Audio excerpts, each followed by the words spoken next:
Hello everyone, so today's video is gonna be the most personal video that I have posted on this channel। तो guys आप लोग मुझसे पूछते हो ना कि आपको मोटिवेशन कहाँ से मिलती है पढ़ने की एंड आप डॉक्टर क्यों बनना चाहते हो। तो आज की वीडियो में आपको सारे उन क्वेश्चंस का आंसर मिल जाएगा। आई will be telling you all each and every reason जिसकी वजह से मैं ये डॉक्टर बनना चाहती हूँ एंड मेरे को मोटिवेशन मिलता है कि I am continuing my studies and मेरे को नीट एग्जाम देना ही देना है। सो today's video is gonna be very deep, so make sure you watch this video till the and. Now let's begin with it. तो guys अभी जो ये वाली वीडियो देख रहे होंगे, क्या पता आप 11th क्लास में हो, 10th में हो या फिर किसी भी क्लास में हो। तो अगर आप 11th क्लास में हो तो आपने कोई ना कोई स्ट्रीम ली है, इसका मतलब है कि आपने डिसाइड कर लिया है कि आपको अपने फ्यूचर में क्या करना है एंड आपको कौन सी जॉब करनी है। बट अगर आपने अभी तक डिसाइड नहीं किया है तो इट्स ओके, आप अभी भी डिसाइड कर सकते हो। तो देखो टॉपिक ये नहीं है कि आपको कौन सी जॉब करनी है। Here I am telling you all कि बचपन में हमारी जो छोटी क्लासेस रहती हैं, जब हम 5th 6th में होते हैं या फिर 3rd 4th क्लासेस में होते हैं, तब हमारा ड्रीम जॉब कोई और ही होता है। अगर मैं अपने बारे में बात करूँ तो मेरे को 5th क्लास तक लगता था कि I want to become a teacher. Like मैं जो अपनी क्लास टीचर को देखती थी या फिर जब मैं हमारा एग्जाम हॉल में एग्जाम चल रहा है तो हमारी जो टीचर होती हैं वो हमें एग्जाम पेपर डिस्ट्रीब्यूट करती हैं एंड पूरा इन्विजिलेट करती हैं, तो उनको देख के मेरे को लगता था कि I want to become a teacher and मेरे को टीचर ही बनना है। तो मैंने काफ़ी मम्मी से पूछ लिया था कि क्या सैलरी मिलती है एंड ऑल दिस थिंग, तो तब मैंने टीचर बनने का ठान लिया था।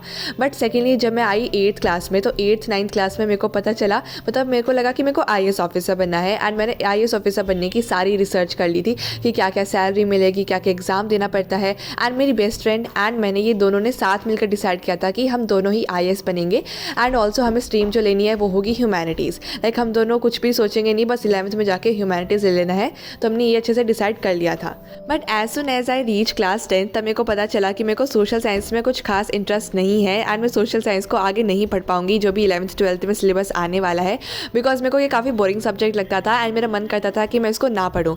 बट स्टिल बोर्ड से तो मेरे को पढ़ना पड़ा। तो उसके बाद मेरे को लगा कि है ना IAS ऑफिसर में तो मेरा इंटरेस्ट बिल्कुल भी नहीं है, मतलब जितना थोड़ा बहुत था वो खत्म हो चुका है। बट एक रात जब I was just scrolling my phone, तब मेरे को ध्यान आया कि मेरे को जॉब करना क्या है, मेरे को 11th में क्या स्ट्रीम लेनी है यार। लाइक बोर्ड्स आ जाएंगे, उसके बाद मेरे को स्ट्रीम चूज़ करना पड़ेगा, सो इसलिए मेरे को जॉब सेलेक्ट करनी पड़ेगी। तो I was just thinking about this thing and फिर मेरे को ध्यान में आता है कि मेरे को एनिमल से काफ़ी ज़्यादा प्यार है एंड एट दैट मोमेंट मेरे को नहीं पता था कि एनिमल्स के लिए भी ऐसा कोई जॉब होता होगा।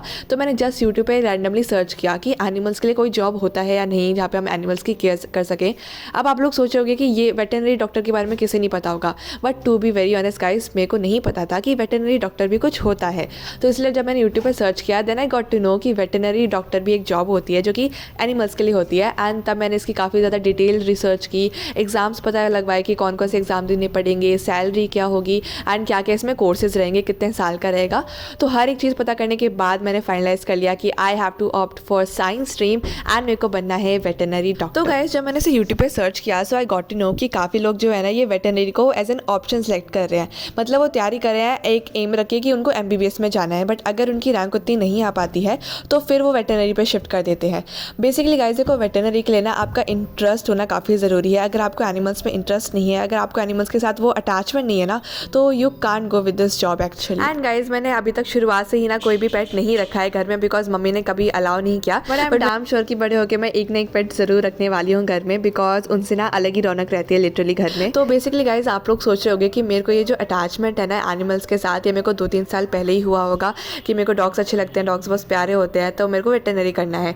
लेकिन नहीं गाइस मेरे को ये अटैचमेंट ना काफ़ी ज़्यादा पहले से ही है। Like when I was young, I was in 2nd और 3rd क्लास जब मेरा वो पहला इंसिडेंट हुआ था, जो कि मैं अभी आप लोगों के साथ शेयर भी करूँगी। एंड गाइस मैं स्टोरी टेलिंग में इतनी अच्छी नहीं हूँ, तो इसमें मेरे को जज मत करना, जितना मुझसे हो पाएगा I will be trying to explain you all. तो गाइस ये बात 3rd क्लास की है, तो ऑब्वियसली उस वक्त मेरे पास कोई भी फ़ोन नहीं था क्लिप्स रिकॉर्ड करने के लिए, तो इसलिए मेरे पास नहीं है। बट मैं आपको स्टोरी बता देती हूँ अच्छे से।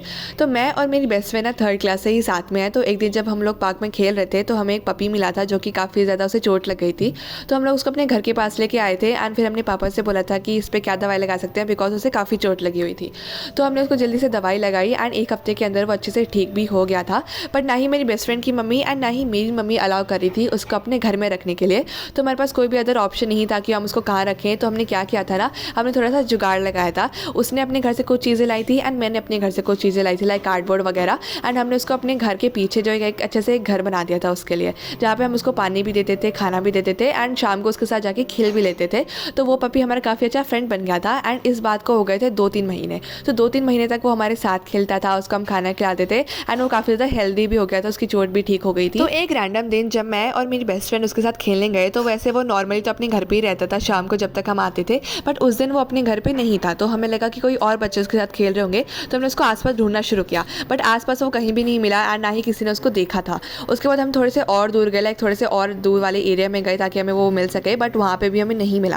लाइक हमें कोई भी आइडिया नहीं मिला था कि वो लिटरली ऐसे गायब कहाँ हो गया। तो हमने 1-2 दिन वेट भी किया, बट वो वहाँ पे नहीं आया था। तो मैं और मेरी बेस्ट फ्रेंड, मेरे को अभी भी याद है, लाइक हम जब भी उसको डिस्कस करते हैं इस वाले टॉपिक को, तो हमें याद आता है कि उस दिन हम दोनों ना कितना ज़्यादा रोए थे। लाइक हमारे दोस्त हमें चुप कराने बैठे थे। उस दिन हमें बहुत ज़्यादा रोना आया था, बिकॉज हम उसके साथ काफ़ी अटैच हो गए थे। अब 3-4 महीने हो गए थे उसके साथ खेलते खेलते, एंड लिटरली एक दिन वो अचानक से गायब हो गया। तो हमें कोई भी आइडिया नहीं था कि हम कैसे रिएक्ट करें। उस वक्त हमें काफ़ी ज़्यादा रोना आया था। अब गाइस, इससे भी ज़्यादा इमोशनल स्टोरी आती है मेरी नेक्स्ट क्यूटी पाई की, जिसका नाम था चिंकी। तो हमारा जो नेक्स्ट एरिया था जहाँ पे हम लोग रह रहे थे जब I was in 8th standard, Chinki वहीं हमारे नेबरहुड में रहती थी एंड सभी बच्चे उसको काफ़ी अच्छे से जानते थे। वो काफ़ी ज़्यादा फ्रेंडली थी, तो सभी के साथ काफ़ी अच्छे से खेल लेती थी एंड जो भी उसको बुलाते थे ना चिंकी करके, तो वो सुन भी लेती थी। तो she was very cute doggy. तो हमारा बेसिकली क्या था ना, दक्ष और मैं जब भी वॉकिंग के लिए जाते थे, चाहे वो हमारी मॉर्निंग वॉक हो या फिर इवनिंग वॉक हो या फिर किसी भी टाइम अगर हम खेलने जा रहे हैं, तो चिंकी वहाँ पे ज़रूर पहुँचती थी। लाइक बेसिकली हम उसको बुला लेते थे चिंकी करके, एंड वैसे भी वो हमारे पास आई जाती थी। हम उसको खाना वगैरह खिलाते रहते थे, तो लिटरली उसके साथ खेलने में हमें काफ़ी मज़ा आता था। तो 1 साल हो गया था एंड हमारा उसका अटैचमेंट काफ़ी ज़्यादा हो गया था। सबसे ही अटैचमेंट काफ़ी ज़्यादा था उसका, जो हमारे नेबरहुड में बच्चे थे उनसे भी काफ़ी ज़्यादा अटैचमेंट था उसका। तो वो है ना, कोविड का टाइम था एंड लॉकडाउन लगा हुआ था, तो स्कूल तो ओपन होते नहीं थे, तो हमारी ऑनलाइन क्लासेस चलती थी। तो हमारा जो घर का मेन डोर था ना, वो खुला रहता था। तो क्या था ना, एक दिन जब I was attending my online classes, तो मैं कैमरे की तरफ देख रही थी जो टीचर पढ़ा रही है। फिर अचानक से मेरे को हैंड पे कुछ लगा कि गीला गीला क्या टच हुआ है, एंड जब मैंने नीचे मुड़ के देखा ना, तो इट वॉज चिंकी। लाइक वो गेट से अंदर आ गई थी, हमारा गेट के बिल्कुल आगे ही मेरी स्टडी टेबल थी। तो वो मेरे पास आके बैठ गई थी and she was very cute. भाई कितनी क्यूट थी वो, हमारे पास आके ऐसे बैठ जाती थी, हमारी क्लासेस साथ में अटेंड करती थी। एंड हमें लगा कि मम्मी डांटेंगी, तो हम उसको जल्दी से बाहर निकालते थे एंड गेट के पास बैठा देते थे एंड वो वहीं पे बैठी रहती थी। एंड जैसे ही हमारा ब्रेक होता था ना, हम थोड़ी देर उसके साथ खेल भी लेते थे। बट एक रात क्या होता है ना, लाइक हमने डिनर वगैरह कर लिया था, फिर हम लोग जा रहे थे वॉकिंग के लिए। तो मैं थी, दक्ष था, मम्मी थी और पापा थे। तो हम लोग वॉकिंग के लिए जा रहे थे, तभी मेरे को मिली चिंकी। बट उस वक्त काफ़ी अंधेरा था, तो मेरे को नहीं दिख रहा था, बट मेरे को लगा कि उसके फेस पे ना कुछ लगा हुआ है। तो हमने उसको ऐसे जो स्ट्रीट लाइट होती है उसके नीचे बुलाया, ऐसे बुला के। तो उसके बाद मेरे को पता चला कि उसके ना चोट लग गई है, मतलब फेस पे ना उसके काफ़ी ज़्यादा बड़ी वाली चोट लग गई थी। शायद किसी से, मतलब किसी डॉगी से उसने लड़ाई कर ली होगी, तो उसकी आँख के पास काफ़ी ज़्यादा चोट लग गई थी। तो वो देख के मैंने मम्मी से बोला कि इसको तो चोट लग गई है। फिर मम्मी ने बोला कोई बात नहीं, मतलब ये स्ट्रीट डॉग्स हैं, ये ऐसे ही करते रहते हैं, इनको लगती रहती है, अपने आप ठीक हो जाएगी। बट मम्मी को लगा कि काफ़ी कम लगी है उस टाइम पे, तो मम्मी ने इतना ध्यान नहीं दिया था। बट मेरे को वो चीज़ ना काफ़ी ज़्यादा, मतलब ऐसे दिन में बैठ जाते हैं ना कि हाँ यार मेरे डॉगी को चोट लगी है, क्या होगा क्या होगा। तो वैसे ही मतलब पूरी रात मैं यही सोचती रही थी कि उसे चोट लग गई है। एंड लेजिट मेरे को रोना भी आया था रात को, बट ये मम्मी को नहीं पता बिकॉज मम्मी सो गई थी। बट हाँ, मेरे को रोना आया था बिकॉज मेरे को ऐसा लग रहा था कि यार उसको चोट लग गई है। अब कुछ दिनों बाद क्या होता है ना गाइस, उसकी चोट ना काफ़ी ज़्यादा बढ़ गई थी, मतलब जो गहरी हो जाती है, मैगॉट्स लग जाते हैं ना, कीड़े लग जाते हैं, तो उसकी चोट ना वैसी हो गई थी। एंड लिटरली ना मेरे को छोड़ के बाहर की किसी भी को फ़र्क नहीं पड़ रहा था, मतलब चाहे उसके साथ कोई भी खेल ले, आंटियाँ उसको जानती हैं, मतलब अंकल उसको देख रहे हैं, बट किसी को कोई भी फ़र्क नहीं पड़ा उस टाइम पे कि उस डॉगी को इतनी ज़्यादा चोट लग गई है, उसे दर्द हो रहा होगा। बट नहीं, लिटरली किसी को भी फ़र्क नहीं पड़ रहा था कि उसकी कोई भी हेल्प कर दे। हम गाइस, पापा तो घर पे थे नहीं, लाइक पापा तो गाँव गए थे, तो पापा की हेल्प भी नहीं ले सकती थी मैं। एज वेल एज जैसे हमने किसी अंकल से बोला कि मतलब मैंने और हमारे फ्रेंड्स ने कि अंकल इसको चोट लग गई है, कोई दवाई लगा सकते हो। तो अंकल ने उस वक्त क्या रिप्लाई दिया था, अंकल वाज लाइक कि है ना यार, इसकी आँख पे चोट लगी है ना, तो क्या पता हम कोई दवाई लगाए तो इसकी आँख में चली जाए, इसकी आँख ख़राब हो जाए। तो उस वक्त उन्होंने ऐसा करके छोड़ दिया था। तो लेजिट किसी ने भी हेल्प नहीं की थी। एंड उस वक्त हमें पता भी नहीं था कि हम कोई डॉक्टर वगैरह बुला सकते हैं, वेटरनरी समथिंग, क्योंकि लॉकडाउन था, तो वैसे ही कोई अंदर नहीं आ सकता था। एंड उस टाइम पे मेरे को इतना पता भी नहीं था कि क्या हम क्या कर सकते हैं, और ना ही मेरी मम्मा को पता था कि ऐसे कोई डॉक्टर वगैरह भी होते हैं, क्योंकि मेरे को ही नहीं पता था। एंड गाइस, उसके बाद हम लोग चले गए थे गाँव, बिकॉज अनफॉर्चुनेटली कोई अर्जेंट काम आ गया था, तो हम सब गाँव चले गए थे। एंड मेरे को लगा कोई ना कोई तो हेल्प कर ही देगा फॉर श्योर। एंड जब हम लोग वापस आए ना, तो कैब से जैसे हम अपने एरिया में घुसे थे ना, तभी मैं कैब से देखने लग गई थी कि चिंकी मेरे को कहीं ना कहीं दिख जाए, बिकॉज वो नेबरहुड में घूमती रहती थी, तो वैसे तो वो दिख ही जानी थी, बट उस टाइम मेरे को नहीं दिखी। तो जैसे ही शाम हुई ना, मैं जल्दी से बाहर गई, मेरा भाई दक्ष के साथ मैं बाहर गई, एंड फिर हमने सारा का सारा एरिया चेक किया ताकि हमें चिंकी मिल जाए। गए, बट लेजिट अगेन चिंकी हमें कहीं नहीं मिली। एंड फिर 2-3 दिन बाद जो वहाँ के जो बच्चे थे ना एंड जो अंकल समथिंग थे, उन्होंने कितने अच्छे, मतलब अंकल वगैरह ने पहले हेल्प नहीं की, बट आके है ना ऐसे बोल रहे हैं कि ना लाइक शी इज़ नो मोर, अब वो नहीं रही, मर गई होगी, उसको इतनी ज़्यादा चोट लगी गई थी, काफ़ी कीड़े हो गए थे। तो हाँ, वी गॉट टू नो कि Chinki is no more. And तब मेरे को इतना ज़्यादा बुरा लगा था, अगेन द सेम थिंग। मेरे को 1 हफ़्ता लग गया था, क्योंकि हम देखो एक कितने टाइम से उसके साथ थे एंड वो अचानक से ऐसे चली गई, हमसे दूर चली गई एंड हमसे कितने कनेक्टेड थे। तो उस वक्त मेरे को काफ़ी रोना आया था, मेरे को काफ़ी ज़्यादा बुरा लगा था कि हमारी चिंकी हमसे दूर चली गई है। एंड लिटरली उस वक्त ना 1 हफ्ते तक मैंने ना ही स्कूल में किसी से बात की थी एंड ना ही मेरा किसी में मन लग रहा था एंड ना ही हम खेलने जा रहे थे, बिकॉज वो थोड़ा सा ट्रॉमा हो जाते हैं कि आपका पेट आपसे दूर चला जाते तो आपको बुरा लगता है। एंड ऑल्सो वो एक गिल्ट था कि अभी तक मेरे अंदर गिल्ट है कि मैं उसकी हेल्प नहीं कर पाई, काश उस वक्त मुझे कुछ पता होता जो मैं कर पाती। So this was our second incident. Now let us talk about the third one. तो बेसिकली एक दिन दक्ष और मैं ना स्कूल से वापस आ रहे थे, तो ये ना 10th क्लास की बात है, जब हम लोग दिल्ली में यहाँ पे रहते हैं ना, तो 10th क्लास की बात है ये। तो क्या हुआ था, जब मैं और दक्ष वापस आ रहे थे स्कूल से, तो हमें एक डॉगी दिखा रास्ते में। लाइक हमने अभी अपने आस पड़ोस में कभी भी वो डॉगी नहीं देखा था, वो हमें अपने घर के पास दिखा ये वाला। तो ये ना एक अलग ही ब्रीड का डॉगी था, जैसे कि किसी ने इसको ना छोड़ दिया, बिकॉज ये प्रॉपर एक ब्रीड वाला डॉगी था। इसकी ब्रीड थी टोसा। तो ये टोसा ब्रीड का डॉगी था, तो ऐसा तो होगा नहीं कैसे मतलब स्ट्रे डॉग हो, ये तो हो नहीं सकता, किसी ने उसको पक्का छोड़ दिया था वहाँ पे। तो क्योंकि आज से पहले हमने वहाँ पे उसको कभी भी नहीं देखा था एंड काफ़ी ना थोड़ा सा डरावना लग रहा था कि कहीं काट ना ले।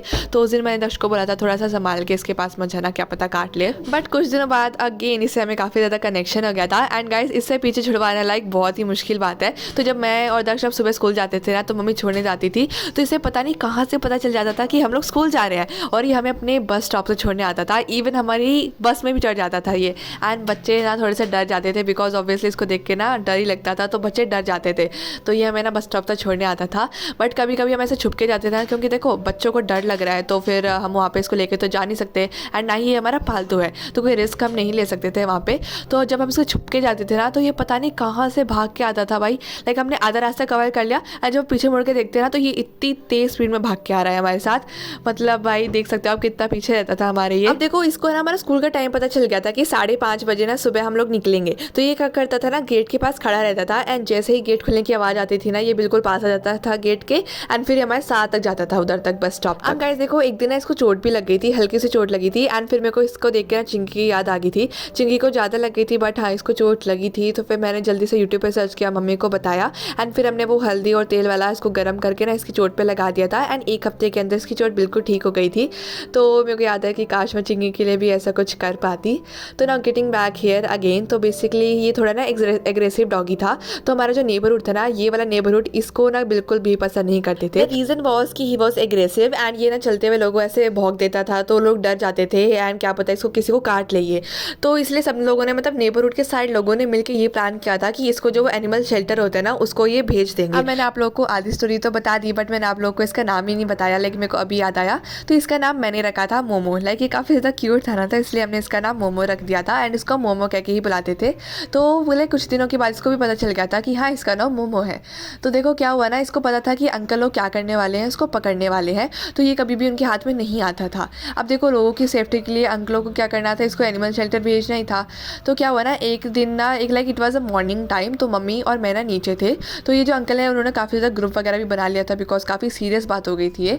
तो बेसिकली क्या हुआ ना, ये मम्मी के पास आए एंड उस वक्त मैं भी नीचे ही थी, मोमो मेरे साइड में ही खड़ा था।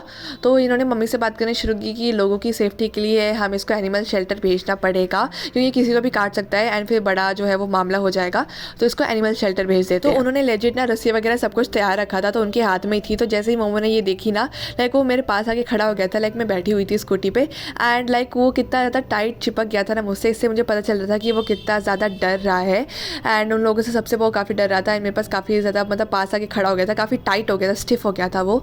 एंड फील कर सकती थी मैं, बिकॉज मेरे इतने पास खड़ा था, तो मेरे को फील हो रहा था कि ये काफ़ी ज़्यादा डर रहा है। तो उस वक्त काफ़ी लोगों ने ट्राई भी किया, बट अनफॉर्चुनेटली इतना स्ट्रॉन्ग था मोमो, तो हाँ ये निकल गया। अब कहते को काफ़ी सर्दी हो गई थी, विंटर का टाइम चल रहा था, तो मोमो को अब है ना सर्दी लगती। तो क्या हुआ ना, एक दीदी और भैया आए थे, उनके पास जैकेट थी, नई जैकेट उन्होंने मोमो के लिए खरीदी थी उसको पहनाने के लिए। तो जब उसको वो पहना रहे थे ना, तो है ना जो मोमो है ना, उसने भैया के हाथ पे ना काट लिया था एंड इससे ना क्या होता है, जो नेबर होता है ना, उसको काफ़ी ज़्यादा ऐसा स्पार्क मिल गया था कि हाँ इसको अब तो भेजना पड़ेगा, काफ़ी डेंजरस साबित हो रही है हमारे मतलब एरिया के लिए। तो दीदी और भैया वहाँ से चले गए थे, उन्होंने जैकेट ना मम्मी को दे दिया था कि इनको पहना देना मोमो को एंड एंड फिर मॉर्निंग के टाइम पे ना मम्मा ने पहनाया एंड उसने बहुत ही प्यार से पहन लिया था बिकॉज वो हमारे काफ़ी क्लोज था, तो हाँ उसने आराम से पहन लिया। बट अब देखो लोगों को तो भेजना ही था, मतलब लोगों के मन में था कि इसको अब यहाँ से भेजना ही है। तो एक बार क्या हुआ था ना, शाम को हमें मोमो दिखा एंड जब मैं अगली सुबह उठी ना तो मेरे को मोमो नहीं दिख रहा था। लाइक मैं बालकनी में जाती हूँ सीधा, क्योंकि मोमो मेरे को वहीं दिख जाता है आसपास घूमता हुआ, तो बट उस टाइम मेरे को नहीं दिखा। फिर शाम को जब मैं नीचे गई मोमो को स्पेशली ढूंढने के लिए, तभी मेरे को मोमो कहीं भी नहीं दिखा। मम्मी ने बोला आगे तक ढूंढ के, बट कहीं भी नहीं दिख रहा था वो हमें।